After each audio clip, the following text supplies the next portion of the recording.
Jadi di buku ini, menariknya buku ini adalah ada pelibatan.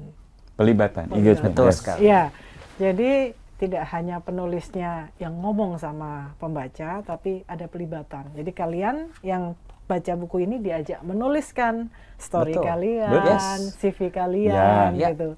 Jadi jangan khawatir bahwa cuman Mas Didi sama Mas Riki aja Ya. yang No. ngomong-ngomong. Yes. First thing first adalah buat para pemanggung, mereka harus paham bahwa pada saat lo maju ke panggung, lo bukan penonton lagi, lo pemanggung. Nah, untuk bisa survive di planet ini, memang mau tidak mau harus percaya diri.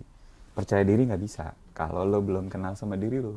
Saya selalu percaya setiap orang tuh punya stylenya masing-masing saat di panggung. Itu yang saya rindukan, yang saya pengen lihat.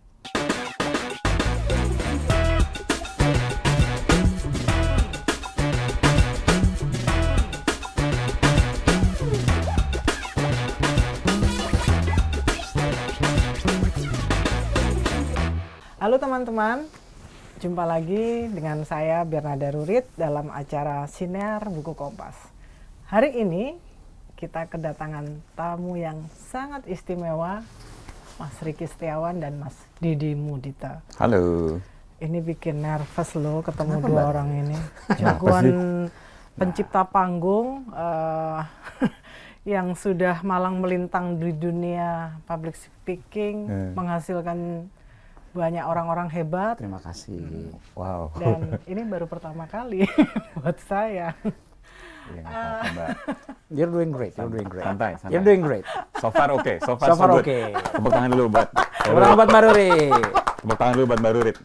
Gak apa-apa, nanti kalau misalnya Mbak Rurit susah, nanti kita yang wawancara. Kita Mbak Rurit. gantian. Kita Kita gantian. Jangan dibuat Jadi, susah, hidupnya you jangan feel dibuat relax, susah. gitu. Iya. Ya kan? Podcast tuh nggak boleh Apa dibuat ya, susah. lakukan Bener ya? ya. Ah, Boleh nggak iya, boleh dibuat bener. susah. Nah, Mas 20 tahun malang melintang di dunia public speaking dan kemudian diturunkan dalam buku yang keren banget. Terima Saya kasih. baca sampai akhir itu. Terima kasih Saya banyak, Mbak. berasa kayak jadi Hulk. Penuh percaya diri. Huluk tuh. Gila. Jadi menurut saya buku ini harus dimiliki oleh semua orang. Terima kasih. Wow. Tidak Thank you. hanya Mbak. presenter, tidak hanya orang-orang yang berkecimpung di konten kreator, siapa aja gitu. Selain isinya ringkas gitu ya, penuh gambar-gambar, Ya. video-video yang menarik gitu ya. Nah, tapi ada hal yang menurut saya krusial banget dalam menjelaskan tentang Showtime Book ini. Kenalilah dirimu. Ya, betul. Jadi sebelum kamu keluar, kamu harus kenali dirimu sendiri. Ini konsep dari mana ya yang dilakukan oleh Mas Riki sama Mas Didi? Jadi mau jawab dulu silakan. Kenali diri. Kenal diri itu gimana ya? Karena selalu didegang-dengungkan gitu. Kalau misalnya mau manggung, ya kamu harus percaya diri. Kamu harus percaya diri, kan selalu gitu ya. Terus saya mikir percaya diri susah ya gitu untuk percaya diri. Terutama di panggung.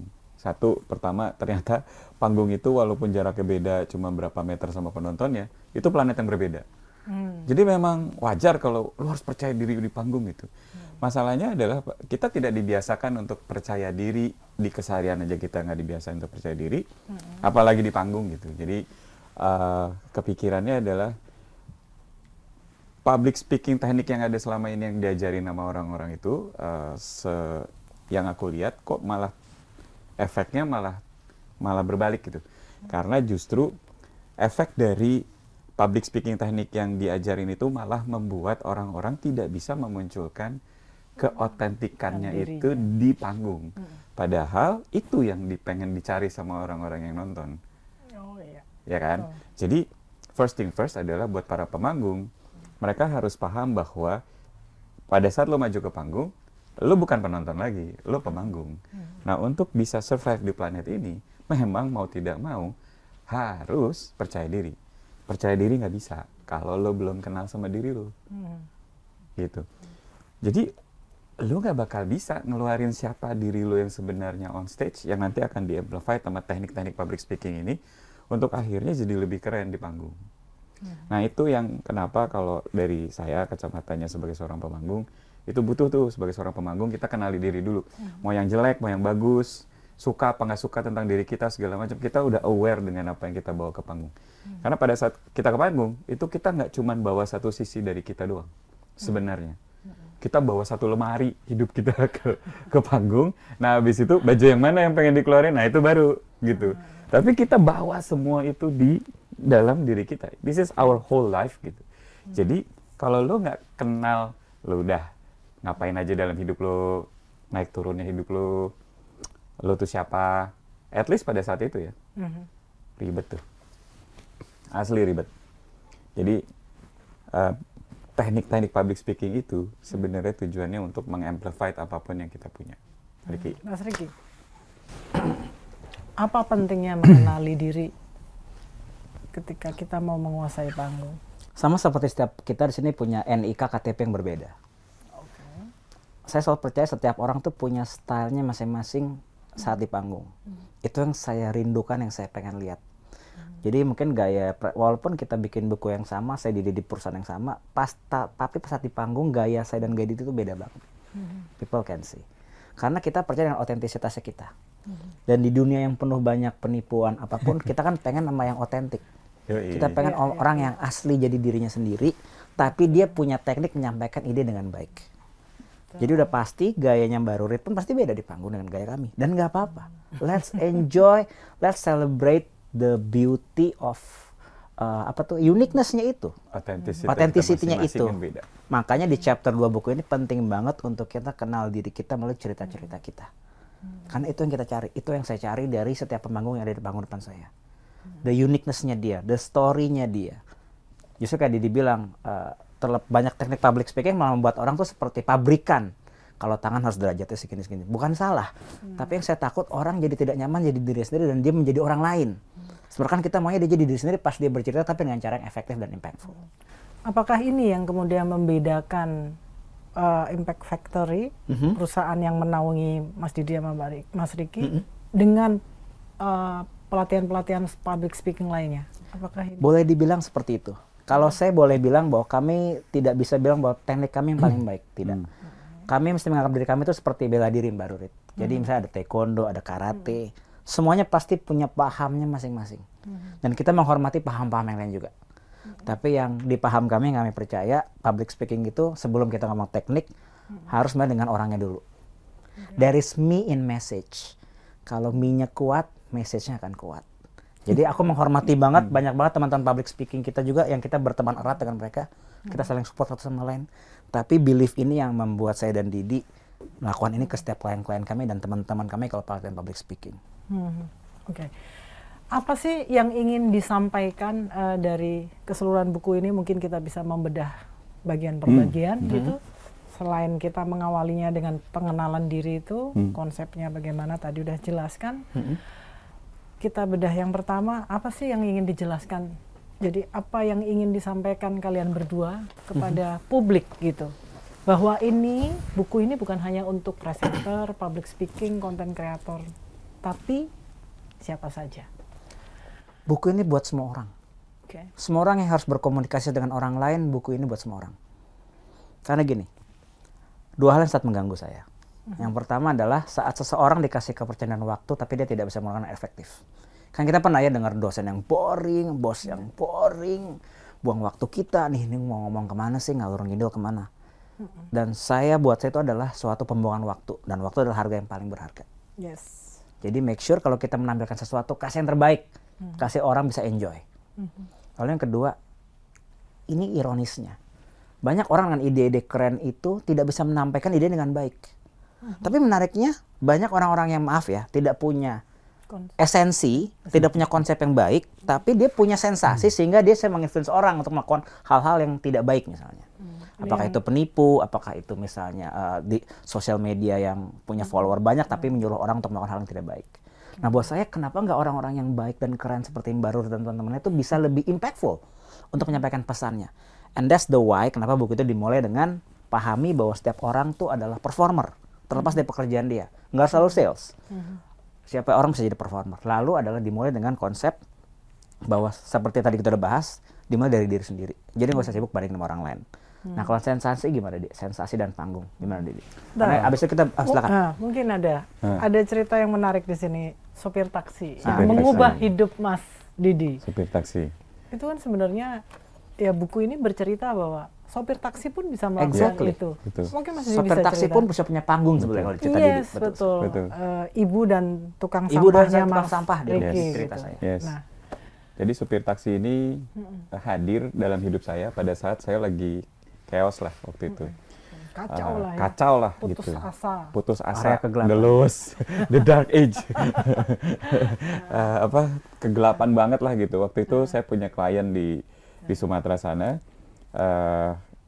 Terus waktu itu saya udah dalam titik di mana saya pengen resign aja deh gitu. Karena kayak ngerasa, aduh ini apa yang saya lakukan di sana buat apa sih, segala macam kayak gitu-gitu. Dari 3 minggu target, jadi 3 bulan, tiba-tiba jadi 3 tahun gitu kan. Terus akhirnya ya itu, saya balik ke Jakarta waktu itu, rencananya Senin pengen balik lagi ke kota itu, terus pengen resign gitu, udah bulat lah gitu. Dan kalaupun dibilang nanti malu lo, coach artis ternama gitu kan, konsultan media keren, masa kayak gitu nyerah terus balik lagi ke Jakarta gitu. Terus udah nggak ngaruh lagi waktu itu, jadi udah segitunya. Sampai akhirnya masuk dari Cengkareng itu kan biasalah mendarat, terus kita naik taksi pulang ke rumah. Nah sepanjang perjalanan nih ada supir taksi ini yang biasalah ya kan, nanya-nanya, dan karena ngelihat mungkin mukanya kusut banget, terus dia bilang, Mas Didi, tahu nggak anak saya berapa? Dia bilang gitu kan. Anak saya coba tebak lah, nggak ada yang masuk, karena dia bilang 9 anaknya. Terus yang 7 yatim piatu. Di situ aja, hah? Gitu. Emang cukup? Saya bilang gitu kan. Langsung aja secara Belanda saya bilang, emang cukup? Cukup. Dia bilang gitu. Yang 7 yatim piatu berarti kan diangkat anak, dan dia bilang cukup. Terus saya bilang, kenapa nggak nyari kerjaan lain? Dia bilang, enggak, saya bangga dengan ini. Gitu dia bilang. Dan 2 hari saya masuk, nyetir, 1 hari saya mulung. Dan menurut saya ini adalah nggak banyak nih perusahaan yang mengharuskan para sopirnya untuk mengedepankan kejujuran lah. Gitu. Dan di situ saya bilang, dia bilang justru ini yang akan saya ajarkan ke anak-anak saya. Karena ini modal supaya nanti mereka bisa survive in this real world, dia bilang. Jadi apa yang Mas lakukan di kota itu keren banget. Jadi jangan resign. Jangan mundur. Jadi Dia supir bilang taksi gitu. itu sebenarnya memberikan showtime-nya ke... Iya, menasehati saya. Gitu. Jangan mundur, pasti ada jalan. Gitu. Kita di era di mana setiap pesan itu bisa disampaikan oleh siapapun. Ada di sosial media, adanya interaksi. Tapi bayangkan kalau pesan itu bisa disampaikan dengan lebih impactful, lebih powerful. Terutama buat teman-teman yang di depan kelas, yang harus jualan. Seperti Mbak yang tampil di depan publik banyak. Berarti kan message itu bisa di-amplify dengan teknik dan dengan pendalaman. Itu dia menariknya buku itu Thank you. di situ, Mas Didi sama Mas Ricky. Nah, tadi kemudian bagaimana profesi driver atau misalnya tukang ojek atau yang lain gitu ya. Nah, ini nih kan itu berbeda-beda ya pekerjaannya ya. Betul. Bagaimana memberikan benang merah untuk bahwa semua profesi itu kemudian dengan satu buku ini sebenarnya sama berlakunya. Ya, kalau saya ngeliatnya gini, setiap profesi sebetulnya kan adalah seorang sales, menurut saya. Betul. Deep inside kita semua seorang sales. Sales itu bukan jualan. Sales itu memindahkan sebuah tindakan atau pikiran dari yang pendengar kita dari A ke B. Seorang barista misalnya, tugas dia membuat kopi, tapi mau juga menyenangkan hati perasaan si pembeli kopi yang tadinya moodnya rusak, jadi senang dengan kopi hangat yang dia buat. Jadi kita memindahkan dari A ke B. Setiap orang, saya yakin, mau itu seorang akuntan, mau itu seorang driver ojol, semua orang memindahkan A ke B. Nah, memindahkan A ke B itu berarti kan perlu banyak banget proses yang terjadi sebetulnya yang kita nggak sadari. Secara visual, secara senses, senyum nggak sih pas bikin kopinya? Terus gimana sapaannya? Everything is like a show, ditampilkan, dimunculkan. Nah itulah yang menurut saya siapapun profesi Anda, selama Anda masih berkomunikasi sama manusia lain, dan Anda mencoba untuk memindahkan sebuah pikiran dari A ke B, you are doing a show time. Siapapun itu. Jadi itulah menurut saya. Nah, di situ tergantung apakah teman-teman presentasi publik kayak kita yang sehari-hari ya Mbak ya, ada slide, ada apa, atau sekedar mengantarkan paket ojek online-nya, atau sekedar membuat kopi seperti itu. Mas Itu semua Didi? tetap show. Dari perspektif Mas Didi? Saya itu orang panggung, ya kan. Berangkatnya dari dunia panggung, terus saya menyeberang ke dunia korporasi itu sekitar 2013-2014. Kesimpulannya satu. Fundamental Showtime itu adalah every business is a show business. Ternyata. Jadi, ternyata sama aja ya. Dunia korporasi sama dunia Tolong entertainment. dijelaskan dengar. Ini salah satu yang ingin saya tanyakan. Iya. Pas berarti kan ya. Lebih ringan kerjanya kan jadinya. Masuk ke situ. Ya jadi buat saya itu every business ternyata is a show business. Kita tuh misalnya ya kan, kita dagang buku deh gitu. Masa kita ujuk-ujuk langsung liatin bukunya kan enggak. Gitu. Jadi memang benar-benar harus kenal dulu orangnya gitu kan, cerita dulu orangnya. Kalau si ujuk-ujuk tukang taksi tadi bilang, Mas gak boleh mundur ya gitu. Dia nggak cerita tentang dia siapa dan segala macam, emang bakal gue dengerin. Gitu. Sama seperti misalnya guru-guru kita ya, guru-guru kita di SD, SMP gitu. Emang kenapa sampai pelajarannya dia nggak ada yang kita ingat sih sebenarnya? Itu pertanyaan saya sih waktu itu. Sementara ada beberapa orang juga yang kita ingat juga. Iya, sementara ada guru-guru yang kita ingat. Lah, kenapa pelajarannya kita ingat? Kan karena guru-gurunya berarti, bukan karena pelajarannya salah dong. Pelajarannya nggak ada yang salah. So, kayak kata tadi kita di There's Me in a Message. Dari situ saya ngerasa, nggak ada bedanya dunia korporasi sama dunia entertainment. Every business is a show business. Business to show something, right? Yang harus di-show pertama kali siapa? Atau bukan apa kan berarti siapa dulu yang ditunjukin. Jadi dari situ ya ternyata sama aja gitu. Dunia korporasi sama dunia ini sama aja. Dunia itu sama aja, mau miskin mau kaya, tua muda, ternyata kita tuh sama semua. Kan nanya benang merahnya ya. Yang berharga tuh dari kita cuma dua sebenarnya. Satu, durasi. Ini aja durasinya nih, ada durasinya nih. Udah ada kertas lagi. Ada kru yang 15 menit lagi gitu. Durasi. 5 menit lagi. Kita Iya. dibatasi durasi di sini, ya kan? Iya. Kita tuh 24 jam sehari, 7 hari seminggu, 1 jam 60 menit, 1 menit 60 detik. Ya.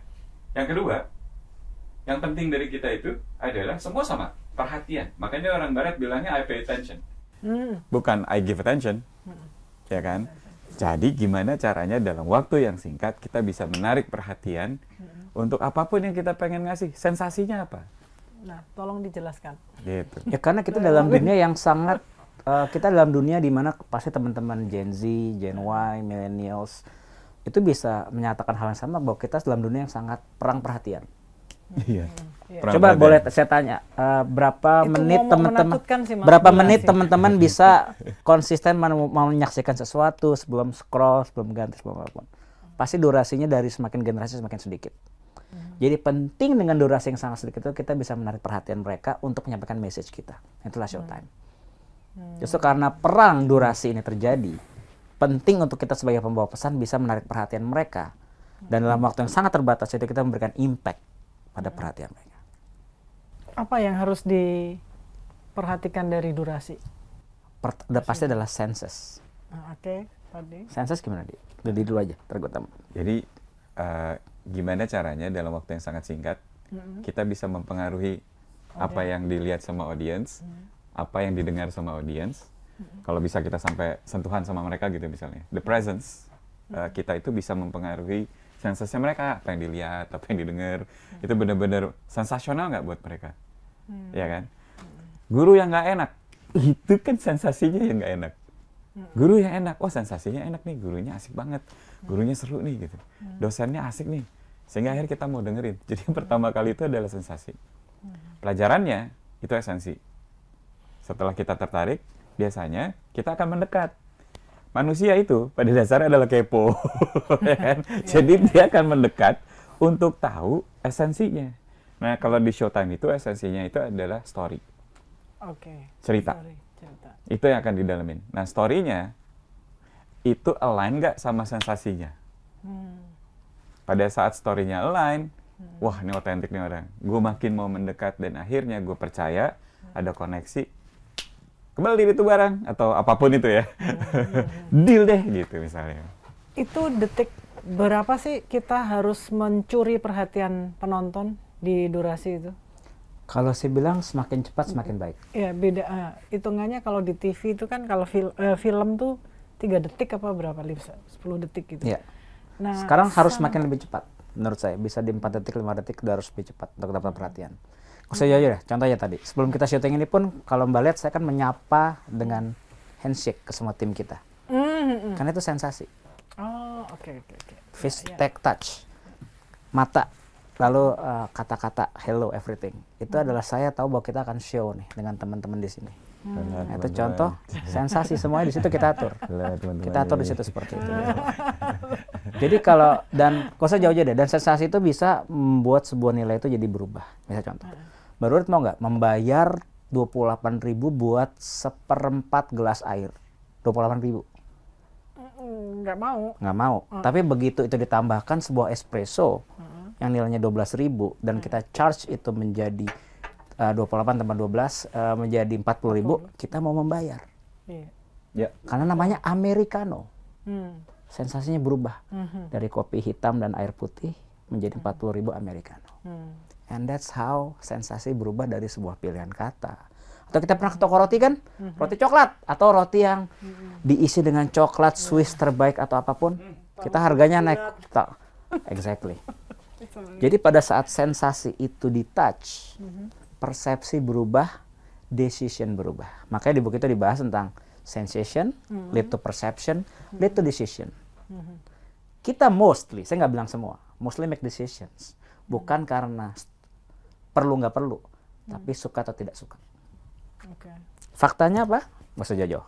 Bahwa banyak terjadi orang kena pinjol ataupun apapun karena mereka membeli barang-barang yang menurut mereka suka, walaupun belum tentu mereka perlu. Iya. Dan di sosial media kita belajar, visual kita dimanjakan banget. Oh, ini barangnya gue harus punya, nih sepatunya bagus gue harus punya. Yes. Sedihnya, mereka paham sekali pentingnya esensi itu, sensasi itu. Nah, itu yang saya rasa harus dikuasai oleh teman-teman semua di sini. Gestur. Gesture. Nah, gestur. Ada apa Mas dengan Didi, gesture? jelasin. Waktu yang terus terang ya, waktu saya ikut pelatihannya Mas Didi itu, yang nempel banget itu sebelum ke panggung, mesti ke belakang ke WC. Apa namanya? Body over Body mind. over Body mind. over mind, sorry, Oke. body over- Gesture juga sih. Itu gesture juga kok. Nah, mungkin bisa Bisa. Mas Didi bisa mempraktekkan. Oh, praktek aja. Praktek aja, Pak. Oke. Ini special edition. saya gitu. Special. Ke kamera yang mana, saya. coba? Kamera yang mana ini kamera? Oh, yang itu? Oke. Jadi kita punya istilah namanya body over mind kalau dalam showtime. Ini sih sebenarnya dilakukan oleh banyak performers ya sebelum manggung. Jadi kenapa? Karena secepatnya harus bisa menarik perhatian, ya kan? Untuk bisa menarik perhatian, energi itu yang kita paham itu, kalau misalnya kita bete, penonton bete, dan panggung tuh kayak mengamplify terasa, ya kan? Jadi gimana caranya supaya kita body and soul itu ready untuk manggung? Itu istilahnya body over mind. Jadi bukan apa yang kita rasa dan kita pikir itu automatically keluar ke ekspresi muka dan segala macam. Itu benar, itu penonton. Pemanggung beda lagi. Apa yang kita gerakan, ekspresikan, itu mempengaruhi apa yang kita pikir dan kita rasa.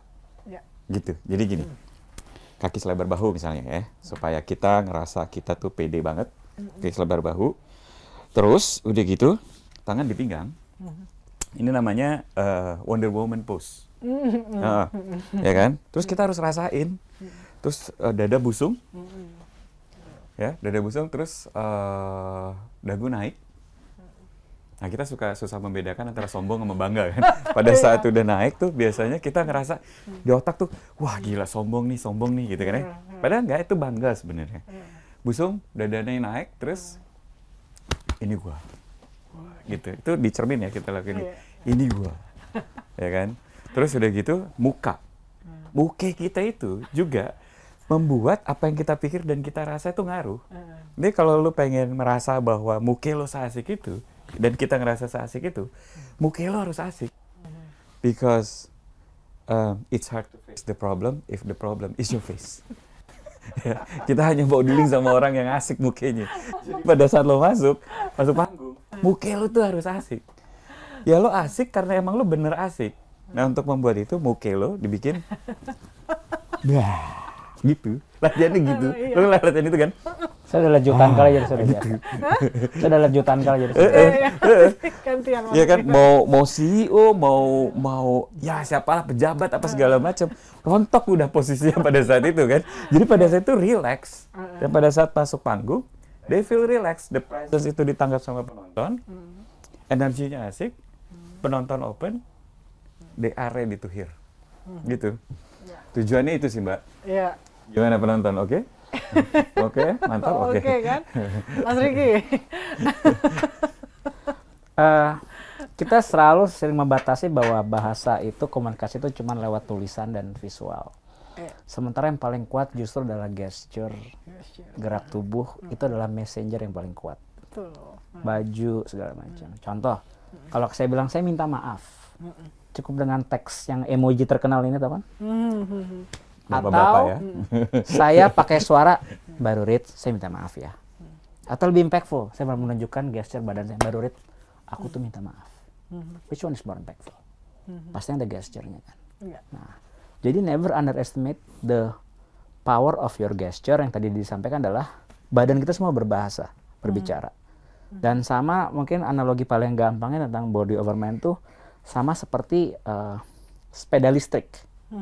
Yang di konser Coldplay mungkin pernah lihat kan, ada sepeda listrik itu yang kalau digenjot menghasilkan daya listrik. Nah kalau kita bergerak itu menghasilkan pemikiran yang mengubah kita. Justru kita harus bergerak supaya itu mengubah cara kita berpikir, bukan sebaliknya. Dan itu menurut saya adalah suatu disiplin panggung yang sampai hari ini pun saya praktekkan setiap saya mau ketemu. Makanya saya tuh nggak pernah, bukannya gimana ya, saya nggak pernah minder ketemu CEO, ketemu pejabat, karena buat saya pertama kita sama makan nasi ya. Kalau dia makan orang baru saya takut. Iya. Tapi yang paling penting adalah saya punya tone bahwa, hey, ini adalah sebuah kesempatan. Ini yang Betul. mau saya Elaborate. kenapa buku ini sangat penting. Bahkan saya tadi sempat cerita sama Mas Riki kan, ini mungkin akan jadi buku pegangan saya di mana karena kan saya ngajar narasi juga. Terima kasih banyak, Terima kasih banyak Mbak Dori.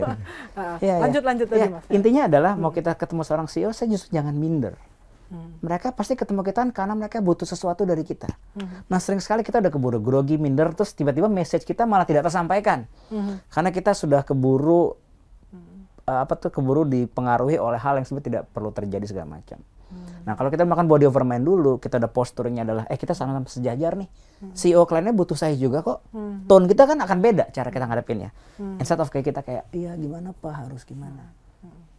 It's the magic of interaction yang terjadi, itu yang Showtime harusnya ada di situ menurut saya. Tapi latihan untuk menjadi setara dengan orang lain, misalnya yaitu tadi tukang ojek atau nanti ini kemudian dia Showtime sama orang yang lebih tinggi derajatnya dalam tanda kutip tadi, ilmunya gimana ya? Ilmunya kembali lagi ke chapter 2 tentang story dirimu sendiri. Balik lagi ya, pengenalan diri ya. Bahwa setiap pribadi itu unik ya. Nggak ada. I tell you the reason why my IG name is Only. Only itu adalah sesuatu yang bisa dua alur. Only bisa sebagai sebuah humility. Saya mah cuman Ricky. Saya masih mau belajar. Tapi Only juga bisa bilang bahwa cuman saya nih yang bisa melakukan peran ini di sini. It's the two sides of story. Nah bayangkan kalau setiap orang tuh punya paham kalau only Rurit can do that. Tapi only Rurit juga yang belajar bahwa only Rurit can learn from others. Itu beauty-nya self. Kita punya humility, tapi kita juga percaya kita punya uniqueness. Makanya kita juga bilang di buku itu kita juga masih belajar kok. Buku ini nggak sempurna kok.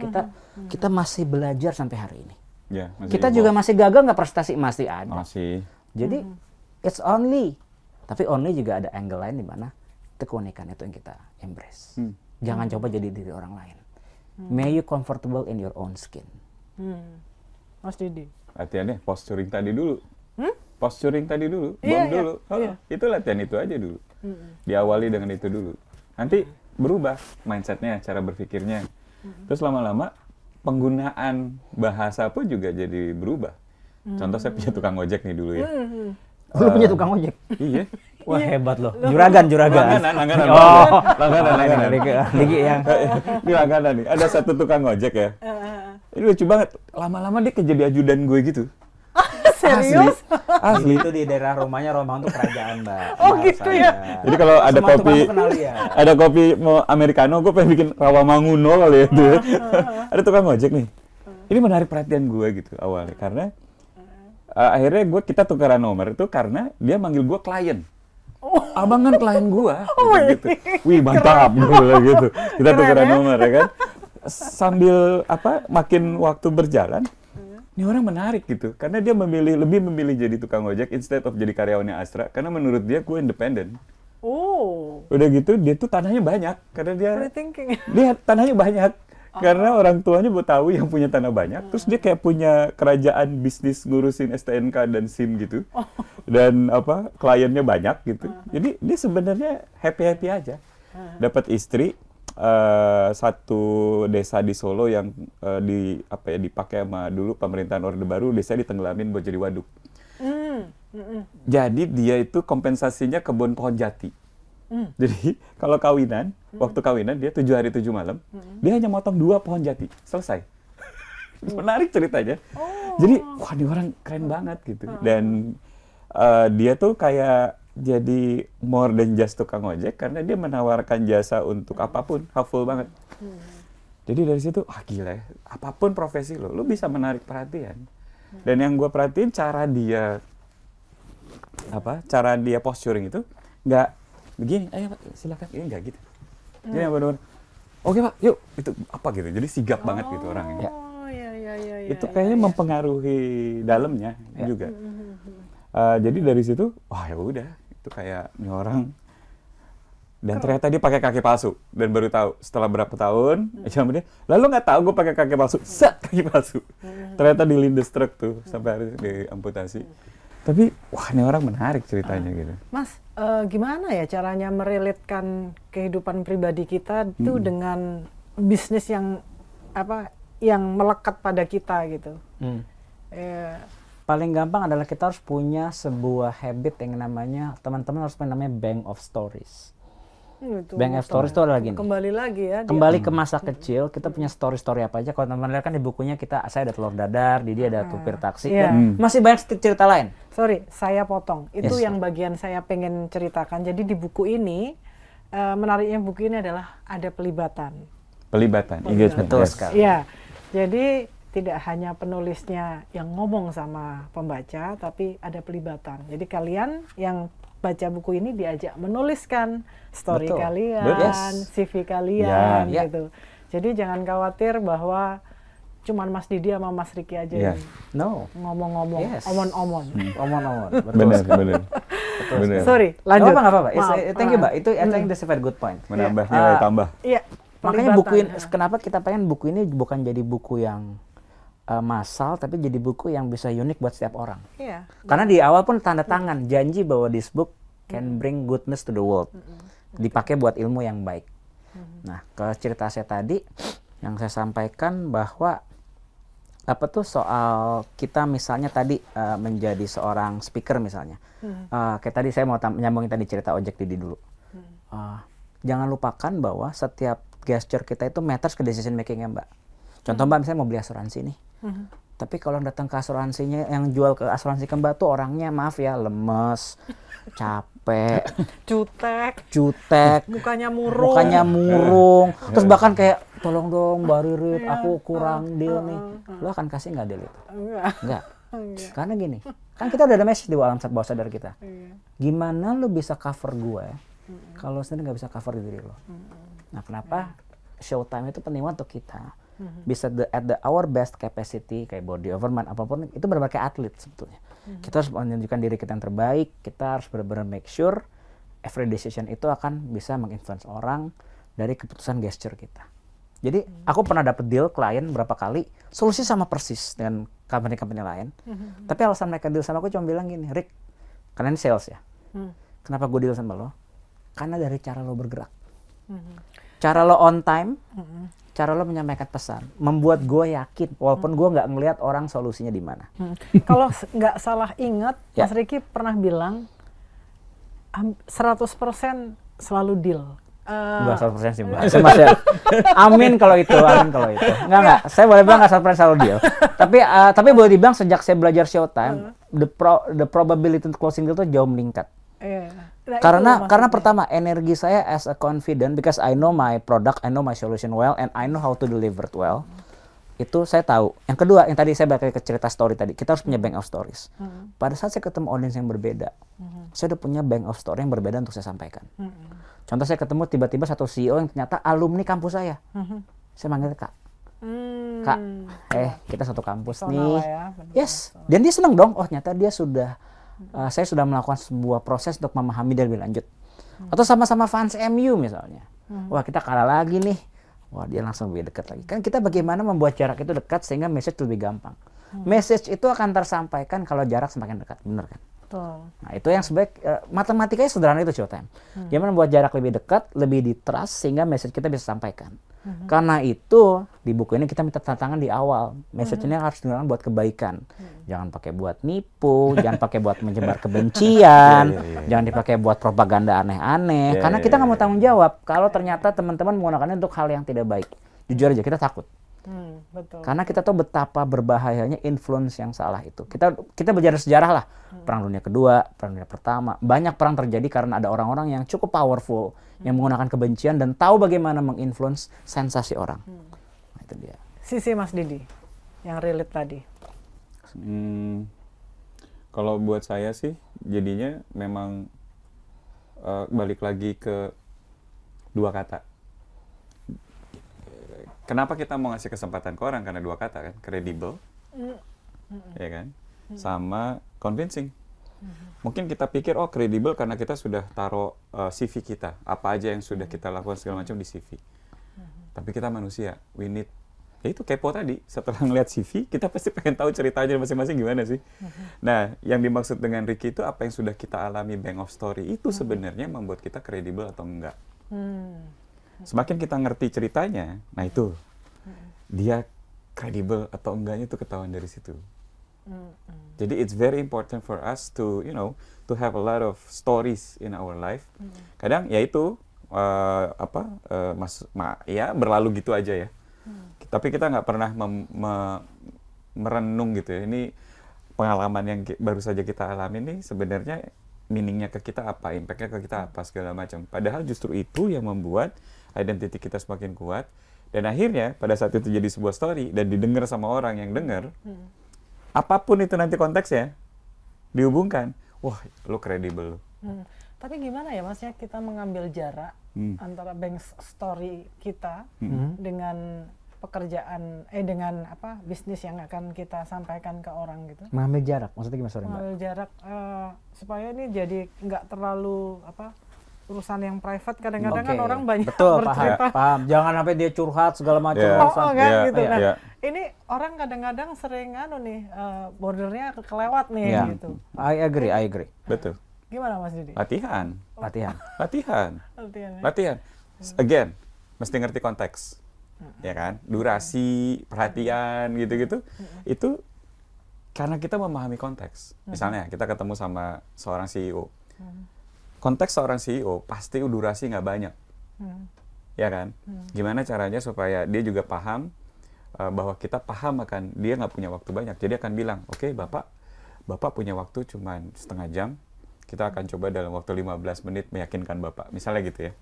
Itu kan menunjukkan bahwa kita sebenarnya ngerti, peduli sama dia gitu. Jadi bapak sit back, let me tell you a story about me, misalnya. Cerita dalam waktu 15 menit. Nanti 15 menit selesai, kalau dia interest, he will make time untuk kita. Betul nggak? Kalau enggak ya udah selesai. Nah, itu tuh latihan. Dan jam terbang kan? Ya, gini. Adanya buku ini justru untuk membuat jam terbang kita dulu misalnya 10 tahun. Ya kan? Dengan buku ini bisa jadi teman-teman, ya dalam waktu 5 tahun bisa gitu. Oh iya. Atau 3 tahun gitu. Memangkas. Tujuannya kan itu. Karena dulu kita kan nggak ada yang ngajarin kayak gini-gini. Mas, ini kan karena waktu kita sudah makin pendek. Mungkin ada hal-hal yang Durasi. perlu Ya kan? perlu ingin diberi catatan tebal sama Mas Riki sama Mas Didi tentang buku ini, dan harapan apa sih sebenarnya ke depan untuk masyarakat dengan membaca buku ini nih, apa sih yang menjadi harapan kalian berdua gitu. Terakhir, Oke. masing-masing. Harapan saya mah baik lagi buku ini, thank you pertama buat teman-teman buku Kompas ya. Bisa percaya sama visi kita berdua gitu kan. Kita bukan influencer, kita bukan siapa-siapa gitu loh. Tapi ternyata ada yang melihat ini sebagai sesuatu yang bernilai. Jadi pertama thank you dulu kepercayaan itu. Nah, kepercayaan itu sebenarnya yang pengen saya bawa buat teman-teman siapapun yang baca buku ini adalah, pertama, saya pengen dia itu bisa bangga, bisa embrace hidupnya, dan bahkan bisa jadi influence baik buat orang lain. Itu cita-cita Tanpa saya. membedakan pekerjaan apapun Kita di negara yang statusnya. sangat Iya. kaya akan cerita, budaya, agama, suku. Harusnya Indonesia tuh jadi negara dengan banyak cerita terbaik yang bisa diceritakan menurut saya. Iya. Menurut saya. Kenapa kita kalah sama Korea dengan 50 juta penduduk? Kenapa kita kenapa kita kalah dari Amerika dengan 250 juta penduduk, atau bahkan India dengan Bollywood? Kita harus bisa kok, selama kita bisa menceritakan cerita kita dengan lebih impactful. Nah, saya dengan segala macam ragam suku, bahasa, bangsa itu, I think cita-cita saya adalah dengan buku ini adalah, saya pengen bukan buku ini jadi bestseller. Saya pengen orang jadi best version of themselves. Setiap mereka jadi membaca buku itu. Itu aja kalau dari saya. Oke, Mas Didi. Sama sih. Tapi. Males. Tapi. Ini contohnya Ctrl C, kalau gitu Ctrl C. Ini show terakhir ini. Show. Harus lebih. Oke. Ya, biar kita pamungkas ke dia, kita kasih ya. The Silakan. best version itu benar karena gini. Kalau nggak ada kesadaran akan itu, kita nggak akan pernah bisa merdeka. Iya. Ya kan? Soekarno itu PR-nya adalah, dan bapak-bapak bangsa dan bapak-bapak dan ibu-ibu bangsa kita itu menyebarluaskan arti kata kemerdekaan loh di tengah rakyat yang tidak pernah mengalami yang namanya kemerdekaan for I don't know 3 generation karena dijajah kan, jadi nggak bisa. Kebayang nggak gimana caranya itu mental juaranya nongol sehingga mereka bisa duduk di meja perundingan bareng sejajar berhadapan sama orang yang jajah mereka. Tadi itu mereka budak. Ya. Kira. Nah, gue pengen kita nyadar tentang the best version of ourself dan menghadapi dunia dan bikin maju Indonesia. Gitu. Itu mimpinya lewat buku ini gitu. Itu pengennya. Terima kasih. Thank you, Mas Mbak Rodet. Didi, Mas Riki. Sama-sama. Obrolan yang Sama-sama. menarik banget. Makasih ya, Teman-teman. Saya yakin ini akan menjadi salah satu best sellernya PBK. Amin. Kita Ya doakan, Allah, amin. Mbak. Kita doakan. Amin. Ya. Terima kasih atas Thank you, Mbak Rodet. kebersamaannya. Thank you, teman-teman. Sampai jumpa teman-teman di Sinar Buku Kompas lainnya. Makasih.